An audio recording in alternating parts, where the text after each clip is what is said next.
Bismillahirrahmanirrahim. Assalamualaikum warahmatullahi wabarakatuh. Ketemu lagi dengan saya Fajri Mamarif di channel Rak Sharing. Kali ini kita akan membahas salah satu distro Linux yang ini sangat ringan sekali. Jadi nanti kita akan coba bahas detailnya seperti apa. Oke, yang akan kita bahas adalah mengenai Linux Lite. Nah, ini salah satu distro Linux yang menurut saya ini sangat ringan ya. Jadi kalau misalnya kita lihat di sini di keterangannya itu ada di sini ada di fitur di download, terus nanti di requirements nanti akan muncul seperti ini. Jadi perbandingan antara ketika kita menggunakan Windows 11 dan juga Linux Lite 6 series itu seperti apa. Jadi kalau kita lihat perbandingannya di sini, mulai dari prosesornya itu kalau Windows 11 itu minimum itu di 1 GHz. Nah, itu sedangkan kalau di sini ya mungkin masih sama ya. Jadi Linux Lite 6 series ini prosesor masih di 1 GHz minimal. Lalu yang perbedaan yang sangat mencolok terlihat itu adalah di RAM-nya, penggunaan RAM-nya. Di sini secara memorinya di sini Windows 11 minimum itu di 4 GB RAM, sedangkan di Linux Lite ini mungkin cukup 1 GB untuk penggunaannya ya. Ini sangat ringan sekali ya. Jadi untuk yang Linux Lite ini sangat ringan. Lalu storage yang digunakan ini minimum di Windows 11 itu di 64 GB atau lebih gitu kan. Sedangkan di Linux Lite itu cukup 8 GB gitu. Ini sangat kecil sekali. Nah, ini salah satu perbedaan yang sangat mencolok ya. Mungkin teman-teman bisa explore lebih jauh di websitenya aja di linuxliteos.com gitu. Jadi silakan baca-baca. Oke, kembali lagi ke Linux Lite-nya itu sendiri, yang di homepage-nya atau di websitenya itu dijelaskan bahwa ini adalah salah satu distro Linux yang sangat gampang untuk digunakan, apalagi buat teman-teman yang masih baru belajar mengenai Linux ataupun distro Linux itu ini sangat disarankan gitu. Jadi mulai dari UI-nya, mulai dari aplikasi bawaannya itu sangat-sangat mudah untuk digunakan gitu kan. Sebagai contoh di sini mulai dari Office-nya, terus nanti ada browser dan menu-menunya, tampilan seperti apa itu sangat mudah dioperasikan. Oke. Nah, di sini sebenarnya Linux Lite ini gratis, free, tapi teman-teman kalau misalnya ingin berdonasi itu juga bisa. Jadi silahkan buka websitenya gitu. Misalnya ingin berdonasi secara langsung itu juga bisa. Ataupun misalnya ini kita free itu 0 download, itu nanti teman-teman tinggal isikan 0 terus nanti download. Nah, ini filenya itu kurang lebih sekitar 2,3 GB. Jadi ini masih tergolong kecil ya. Itu. Oke, dan yang perlu diketahui di sini tuh total downloadnya itu sudah banyak sekali ya. Itu total download itu di 33 juta sekian gitu. Lalu di sini ada Hispermon-nya, itu kunjungan ke websitenya itu sekitar 3 juta 200 ribuan. Lalu support view-nya itu sekitar 90 juta 400 gitu kan. Sedangkan social media followernya itu di angka 10.000 gitu kan. Ini udah lumayan familiar lah teman-teman di luar sana itu sudah banyak yang menggunakan itu.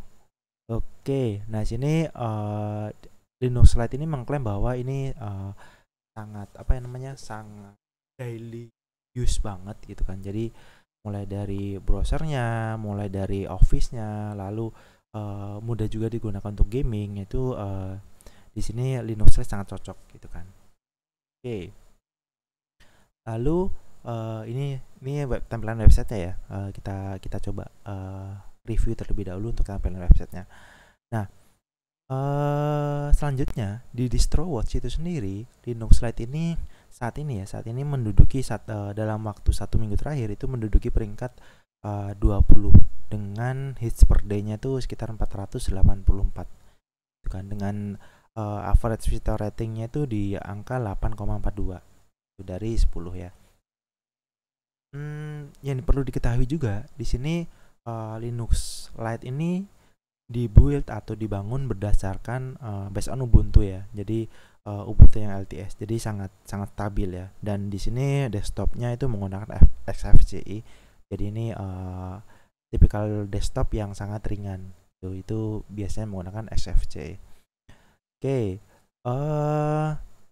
Oke, ini untuk review di apa namanya di DistroWatch. Jadi teman-teman kalau misalnya penasaran lebih detail lagi, silahkan dibuka di distrowatch.com lalu cari aja Lite ataupun Linux Lite gitu.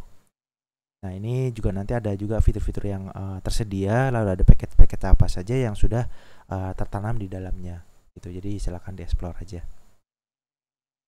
Oke, nah kita fokus ke kita coba fokus ke review distronya itu sendiri. Nah kalau secara tampilan itu pada saat pertama kali install itu akan muncul seperti ini. Jadi di desktopnya atau di tampilan desktopnya itu akan muncul seperti ini. Yaitu yang pertama ada kita bahas mengenai ikonnya. Icon bawaannya itu ada di PC, terus ada user files, ini masuk ke apa namanya ke findernya ataupun file manajernya. Lalu ada control panel, network, lalu ada trust dan juga help manual. Nah ini untuk tampilan secara awalnya gitu kan. Lalu di bagian bawah ini ada seperti biasa ada jam dan juga tanggal, dan ini juga sederhana. Lalu di sebelahnya itu ada setting volume mulai dari speaker dan juga mic itu ada di sini gitu kan. Lalu di sini ada update manager. Jadi di sini kelihatan ya, misalnya ada aplikasi atau ada software-software yang perlu diupdate. Oke, lalu di sini seperti biasa ada jaringan atau koneksi mulai dari WiFi ataupun LAN, itu juga ada di sini. Oke, lalu di sebelahnya ini ada workspace manager. Jadi kalau misalnya teman-teman bisa bekerja lebih dari satu workspace, itu bisa maintainnya di sini. Oke. Lalu bergeser lagi seperti ini, tampilannya mirip sekali dengan Windows ya. Jadi ini sangat familiar jika misalnya teman-teman beralih dari Windows ke Linux ya. Jadi untuk yang teman-teman baru mencoba itu sangat cocok sekali. Itu. Nah, lalu di sini ada terminal. Nah, ini terminalnya itu khas banget XFCE. Jadi kita lihat ya, di sini XFCE 4 gitu terminalnya dengan versi 0.8.10 gitu kan. Ini kurang lebih tampilan terminal seperti ini. Jadi ini juga udah lumayan cantik gitu ya. Jadi teman-teman bisa menggunakan ini. Oke, di sini juga tersedia status penggunaan memori dan juga disk usage-nya gitu ketika terminal itu dijalankan.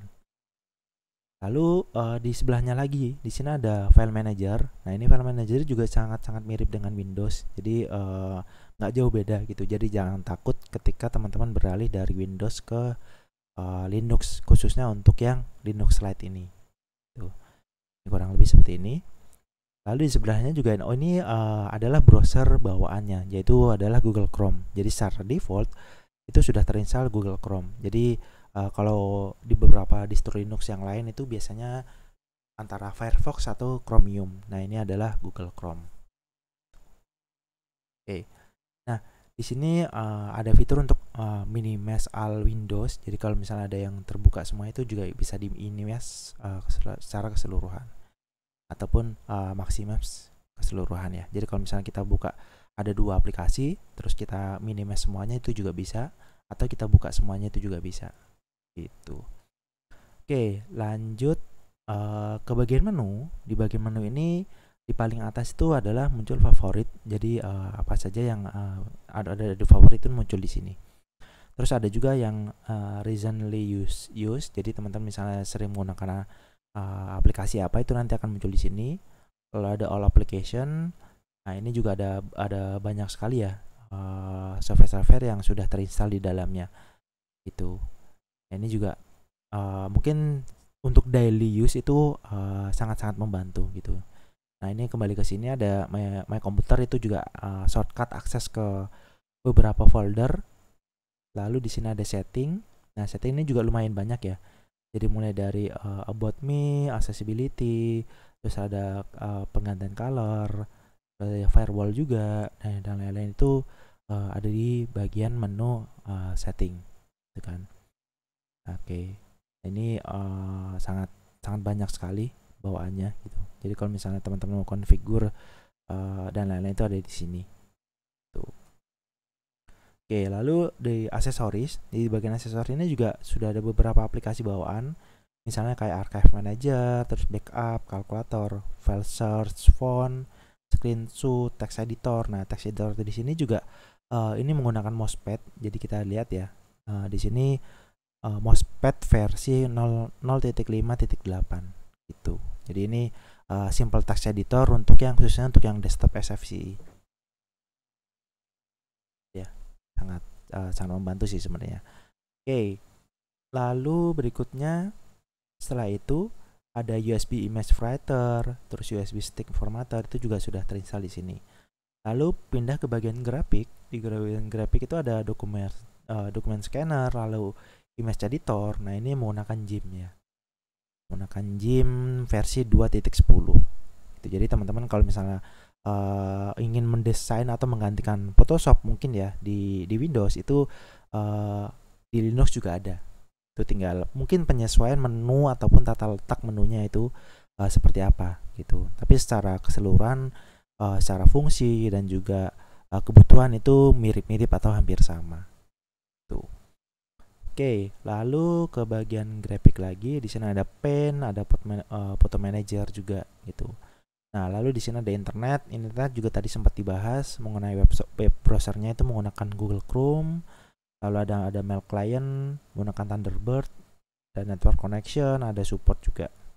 Nah, di sini juga multimedianya juga sudah terinstall. Jadi buat teman-teman yang ingin memutar musik atau memutar video itu sudah langsung secara otomatis gitu sudah terinstall. Kalau beberapa Linux yang mungkin yang masih kosong biasanya ataupun yang buildnya itu base banget atau yang benar-benar dasar sekali itu ini biasanya belum terinstall. Jadi kita harus install manual gitu.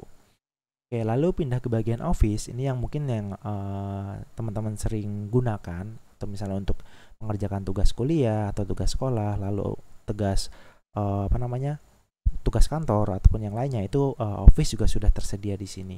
Gitu. Jadi teman-teman ini juga nggak jauh beda kok dengan Office atau Microsoft Word gitu. Oke, lalu di sini ada sistem. Di sini juga di sistem itu ada packet manager, partition drive itu juga sudah terinstall. Ketika misalnya kita mau membuat partisi hard disk dan lain-lain itu sudah terinstall semua. Ada printer, ada sistem information. Ini kalau misalnya kita lihat, ini adalah spesifikasi dari laptop ataupun komputernya kita. Itu. Oke.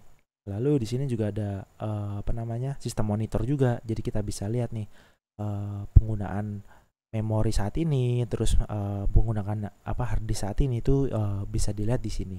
Itu adanya di sistem monitor center. Oke. Nah, ini menurut saya juga ini sangat ringan sekali ya. Jadi teman-teman nggak butuh RAM besar ataupun nggak butuh disk yang sangat besar. Jadi sangat cocok kalau misalnya mungkin secara spesifikasi laptop ataupun PC teman-teman itu terbatas ya. Ini salah satu solusi untuk operating system yang sangat ringan gitu. Jadi di sini juga ada settingnya juga lumayan banyak. Teman-teman bisa nge-tweak ataupun misalnya mempercantik tampilan itu juga bisa di sini. Itu setting-settingnya ada juga di sini. Itu. Oke, lalu di sini juga ada menu untuk lock screen, lalu ada switch user, misalnya ada lebih dari satu user itu juga bisa. Lalu di sini ada logout. Itu. Nah, mungkin dari saya cukup sekian untuk pembahasan Linux Lite. Jadi teman-teman jika misalnya berminat ataupun ingin explore lebih jauh mengenai Linux Lite, silahkan kunjungi di linuxliteos.com. Lalu misalnya untuk downloadnya silahkan scroll ke bagian bawah sedikit, itu ada di Linux Lite, download Linux Lite. Oke, mungkin dari saya cukup sekian. Semoga bermanfaat. Sampai ketemu di video-video selanjutnya. Wassalamualaikum warahmatullahi wabarakatuh.